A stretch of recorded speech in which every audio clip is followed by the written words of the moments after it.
Imagine coming home from the trip of a lifetime, finally feeling better after a week of being sick, and then, out of nowhere, your legs erupt in a mysterious rash. No bug bites you can remember, no new foods you reacted to before, just a creeping, itchy pattern spreading across both knees and ankles, and a doctor who looks at it and says, he's not sure what it is either. That's the moment we're starting with today, because what happened next is something every traveler needs to hear. So let's set the scene. A 30-year-old man, we'll call him the traveler, had just returned from Japan. By most measures, it had been a fantastic trip. Japan is one of the most visited countries in the world, drawing tens of millions of tourists every year for its food, culture, temples, and technology. It's also, from a travel medicine standpoint, generally considered a low-risk destination for infectious disease compared to many other parts of Asia. Most travelers come back with nothing more serious than jet lag and a suitcase full of snacks. But during his trip, the traveler got sick. A flu, though he wasn't entirely sure what kind. No official diagnosis, no lab test, just 5 days of feeling rough, fatigue, body aches, the general misery that comes with a viral illness when you're far from home in a foreign country. He pushed through it, wrapped up his trip, and flew back to his home country, described as humid, which suggests somewhere in Southeast Asia, possibly. He was relieved to be home. He thought the worst was behind him. Then one afternoon, seemingly out of nowhere, his legs started breaking out. A rash appearing on both legs, concentrated around the knees and ankles. Moderately itchy, he rated it about a 5 out of 10. Not unbearable, but definitely noticeable and definitely concerning. He hadn't been bitten by any insects that he could recall. He hadn't changed his soap or detergent. He hadn't eaten anything unusual after coming home. The rash just appeared, and it wasn't going away. He did the right thing and went to see a doctor. And here's where things get interesting, and honestly, a little unsettling. The doctor examined the rash and was, by the traveler's own account, confused. Now, to be fair to the physician, diagnosing skin rashes is notoriously difficult even for experienced dermatologists. There's a running joke in medical training that dermatology is hard, precisely because everything looks the same and nothing looks the same at the same time. But when you add the layers of recent international travel and a recent unexplained illness, the diagnostic puzzle gets significantly more complicated. The traveler turned to the internet for answers, posting photos and details to a medical discussion community, hoping that the collective knowledge of thousands of people, including medical professionals who often participate in those forums, might help him figure out what was happening to his body. Let's walk through the most likely explanations, because this is where the story becomes genuinely educational. And I want to be very clear up front. Nothing in this video is a substitute for professional medical advice, but understanding the possibilities can help you ask the right questions and advocate for yourself. The first and perhaps most discussed possibility in cases exactly like this is something called post-viral rash, sometimes referred to as a viral exanthem. When your immune system fights off a viral infection, the aftermath can be visible on your skin. The immune response, specifically the release of chemicals called cytokines, can cause small blood vessels near the skin's surface to become inflamed and leak slightly, producing a rash. This kind of rash typically appears after the fever and acute illness have resolved, which fits perfectly with what the traveler described. It tends to be bilateral, meaning it shows up on both sides of the body symmetrically, which also matches the rash appearing on both legs. Viral exanthems can follow almost any viral infection, including influenza, and they often resolve on their own within 1 to 3 weeks without treatment. The second major possibility worth considering is something called reactive arthritis, or a related reactive skin condition.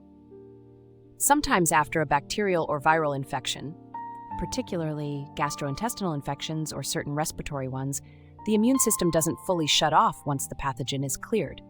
It keeps reacting, and that reaction can manifest in unexpected places: joints, eyes, and yes, skin. A variant called keratoderma blennorrhagica causes rashes specifically on the feet and lower legs. It's more common with certain bacterial infections, but the principle, your immune system causing collateral damage after an infection, applies broadly. The third angle that many travel medicine specialists would explore in a case like this is whether the flu was actually the flu at all. Japan, like many countries, is home to a variety of pathogens that can present with flu-like symptoms. Dengue fever, for instance, is famously called breakbone fever because of its intense joint and muscle pain. Japan does have some dengue transmission risk, particularly in warmer months and in certain regions. And dengue is notorious for causing a rash, typically appearing after the initial fever phase has broken, often on the legs and trunk, and often accompanied by a moderate level of itching. Sound familiar? Chikungunya is another mosquito-borne illness that follows a similar pattern. The traveler said he didn't recall any insect bites, but mosquito bites are often not noticed in the moment, especially if you're indoors or wearing sunscreen or insect repellent that you've touched, but that's wearing off. There's also the possibility of something called Ross River virus or similar alpha viruses if his home country was in that region. Viruses that cause joint pain, fatigue, and yes, rashes, often triggered or worsened by heat and humidity.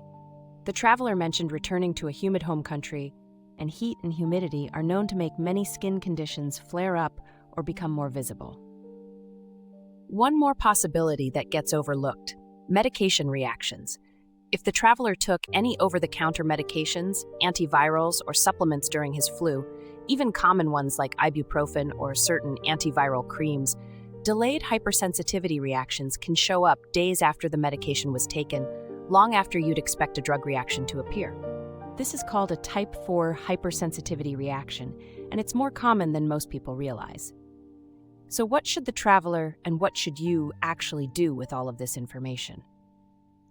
First, the most important step the traveler needed to take was to go back to a doctor, ideally one with experience in travel medicine specifically.